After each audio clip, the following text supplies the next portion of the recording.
It's July 1861. The United States is splitting faster than a preacher's sermon at a whiskey tasting.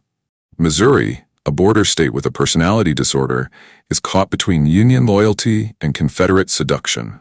The state's population is a mix of German immigrants, Southern farmers, and political opportunists, like a family reunion where half the cousins brought rifles. Born in Kentucky in 1806, Claiborne Jackson was the kind of man whose name alone made you expect velvet curtains and a slow drawl. He married not once, not twice, but thrice, each time into the Sappington family, a political dynasty with more influence than a riverboat gambler in a poker hall.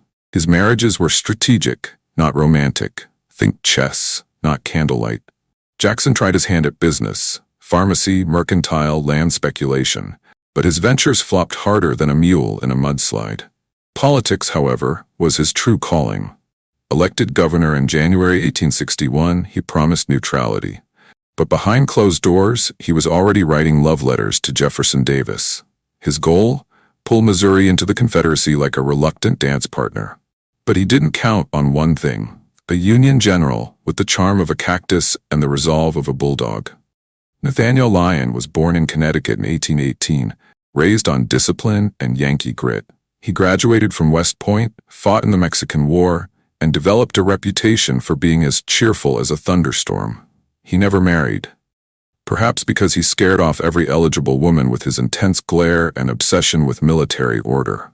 Lyon had no patience for secession. When Jackson started scheming, Lyon stormed into St. Louis like a man who'd just been told someone insulted his horse. He seized the city's arsenal, arrested pro-Confederate militia, and chased Jackson out of town like a sheriff in a spaghetti western. Jackson fled west with about 4,000 men, half armed, half just angry.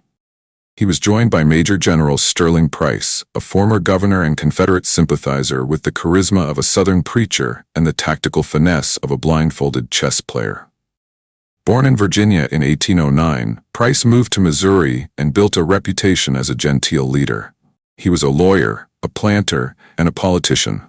His military experience came from the Mexican War, where he earned praise but also a taste for improvisation. He was loyal to the South, but not to chaos. He preferred order, honor, and a good cigar. Together, Jackson and Price formed the Missouri State Guard, a militia so ragtag it made scarecrows look organized. They had grit, but little gear. Their uniforms were mismatched, their weapons outdated, and their strategy mostly hope for the best. Now cue the man who could teach rebellion like Mozart taught piano. Franz Sigel.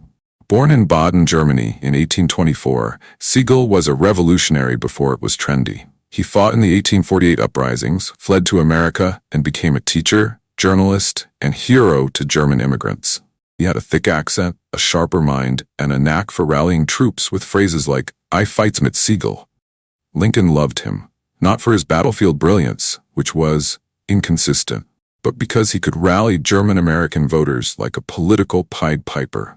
Sigel was ordered to chase Jackson's militia with just 1,100 Union troops, mostly German immigrants. It was like sending a chess club to stop a bar fight. Carthage, Missouri, was a sleepy town nestled in the southwest corner of the state. Named after the ancient city of Carthage, because why not aim high? It had a population of about 500, mostly farmers and merchants.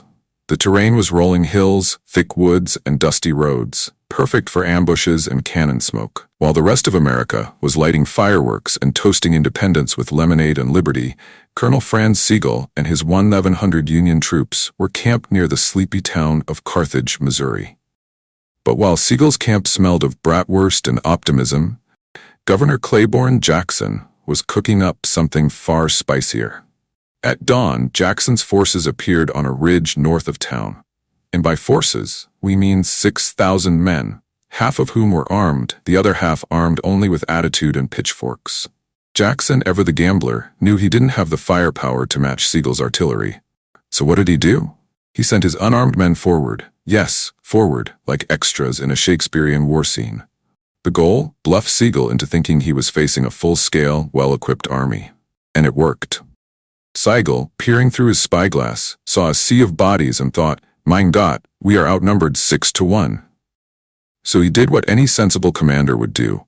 He opened with artillery fire. Cannons roared, smoke billowed, and the hills of Carthage echoed with the sound of exploding patriotism. But Jackson's bluff held. His men scattered and regrouped, flanking Sigel's position like chess pieces on a whiskey-soaked board. Sigel hesitated. Then he realized, this wasn't a battle, it was a trap. Sigel ordered a retreat, but not a panicked one. He was German after all. Discipline was in his DNA. His men fell back through the town of Carthage in tight formation, firing as they moved. Jackson's militia chased them through the streets, firing from windows, behind barrels, and even from haystacks. Civilians ducked for cover. One local reportedly shouted, "This ain't the 4th of July I signed up for." The town turned into a war zone. Horses galloped past storefronts, muskets cracked like firecrackers, and somewhere, someone probably dropped a sausage in horror.